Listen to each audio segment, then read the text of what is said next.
بدنصیب لڑکی۔ انسان سب سے لڑ سکتا ہے مگر اپنے نصیب سے نہیں۔ مگر بعض اوقات بلا وجہ کی رسمیں بھی زندگیاں برباد کر دیتی ہیں۔ احمد صاحب علاقے بھر کی باروب شخصیت تھے۔ گاؤں کی آدھی اراضی کے مالک تھے۔ گاؤں میں ان کے 2 بڑے باغ بھی تھے جس میں طرح طرح کے پھلدار درخت تھے۔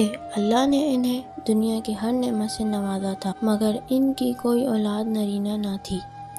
باغ کے علاوہ دور تک بکھرے کھیت میں ہر قسم کی پیداوار عروج پر تھی اور اس زمین سے ہر قسم کی ضروریات زندگی انہیں میسر تھی۔ اس زمانے میں انگریزوں کا راج تھا لیکن مسلمان اور خاص کر گاؤں میں انگریزی پڑھنا پسند نہیں کرتے تھے۔ عورتوں کو تو پڑھانے کا رواج ہی نہیں تھا۔ انہیں صرف ناظرہ، قرآن اور نماز کی تعلیم دی جاتی تھی۔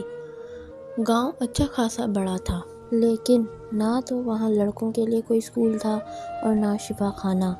بہت حالت خراب ہوتے پھر بھی عورتوں کو علاج کے لیے شہر نہیں لے جایا جاتا تھا کیونکہ نہ تو سڑک تھی نہ ٹرانسپورٹ کا کچھ انتظام تھا۔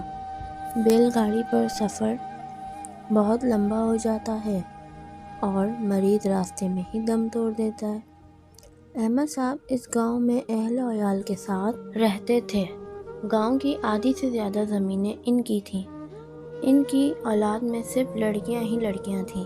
ان کی 6 بیٹیاں پیدا ہوئیں لیکن 2 3 سال کی ہو کر وفات پا گئیں۔ اب صرف 2 بیٹیاں بچی تھیں، ایک 15 سال کی اور دوسری 9 سال کی۔ انہوں نے بھی اپنی لڑکیوں کو صرف گھرداری کی تعلیم دلوائی تھی۔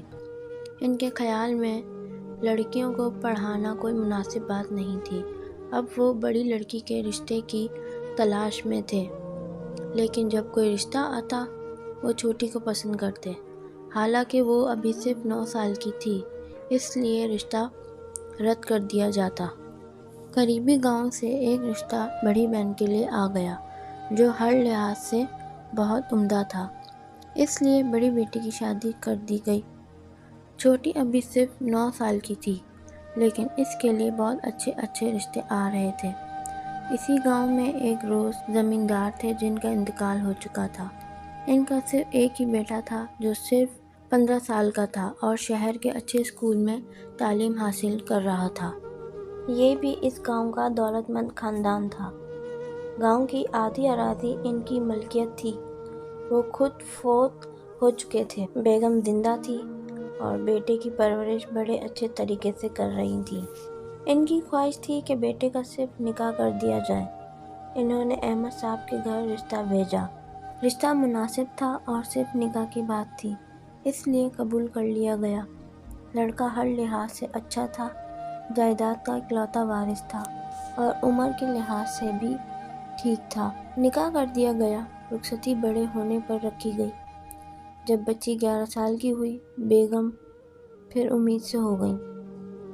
ابھی ولادت میں کچھ دن باقی تھے کہ ایک بڑا حادثہ ہو گیا۔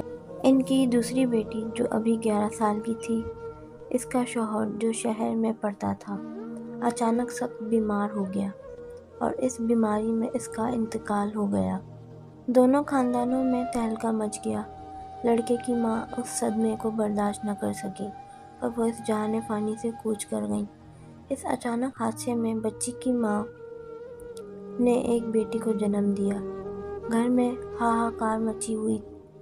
بڑی بیٹی نے جو اس وقت 2 بچوں کی ماں بن چکی تھی، گھر کو کسی طرح سنبھالنا پورے خاندان کو یہ صدمہ تھا کہ اتنی چھوٹی بچی پوری زندگی کیسے گزارے گی، کیونکہ ان کے خاندان میں دوسری شادی معیوب سمجھی جاتی تھی۔ بچی اتنی چھوٹی اور کم عقل تھی کہ اسے اپنے اوپر پڑنے والے غم کا اندازہ ہی نہیں تھا۔ اسے جب سفید کپڑا پہنایا گیا اور اس کی چوڑیاں توڑی گئیں تو وہ غم کے مارے کمرے میں چھپ گئی۔ اسے اپنے اوپر ہونے والے غم کا ہی اندازہ نہ تھا۔ وہ چیخ چیخ کر رو رہی تھی کہ میں چوڑیاں نہیں توڑنے دوں گی، سفید دوپٹہ نہیں اوڑھوں گی۔ ماں نے بھی اس دن اپنی چوڑیاں توڑ ڈالیں۔ اور رنگین کپڑے پہننا چھوڑ دیا۔ اب چھوٹی بہن بھی جوان ہو چکی تھی، اس کے رشتے تلاش کیے جا رہے تھے۔ جلد ہی ایک ہی بہت بڑے اور پڑھے لکھے خاندان میں اس کا رشتہ طے ہو گیا۔ لڑکے کے والد خود لندن سے پڑھے ہوئے بیرسٹر تھے۔ انہوں نے اپنے بیٹوں کو بھی اچھی اور اعلیٰ تعلیم دلوائی تھی۔ جس لڑکے سے ان کی چھوٹی بیٹی کا رشتہ طے ہوا وہ خود گورنمنٹ کے اعلیٰ عہدے پر فائز تھا۔ احمد جب تک زندہ ہے اسے اپنی بہن کے گھر بھی نہیں جانے دیا۔ وہ ہمیشہ گاؤں میں ہی رہی۔ ان کے انتقال کے بعد چھوٹی بہن انہیں اپنے ساتھ لے گئی۔ اب وہ اپنی چھوٹی بہن کے بچوں کو پال رہی تھی۔ شاید یہی ان کا نصیب تھا۔ دولت تو ان کے پاس بہت تھی، لیکن شادی شدہ زندگی کی خوشیاں انہیں بھی نصیب نہ ہو سکیں۔ بہن کا شوہر اور ان کے بچوں نے انہیں ہمیشہ بہت عزت دی۔ ماں سے زیادہ ان سے پیار کرتے اور انہیں ہی ماں کہتے۔ تقریباً 90 سال کی عمر میں ان کا انتقال 1975 میں ہوا اور وہ بہن کے گھر سے ہی اپنے ابدی گھر کو روانہ ہوئیں۔ اللہ انہیں اپنے جوار رحمت میں بہترین اور اعلیٰ درجہ عطا فرمائے، آمین۔ آپ میرے اس چینل پر مزید ویڈیوز دیکھنا چاہتے ہیں تو میرے اس چینل کو سبسکرائب کر دیں اور بیل آئیکن کا بٹن پریس کر دیں۔ Thank you.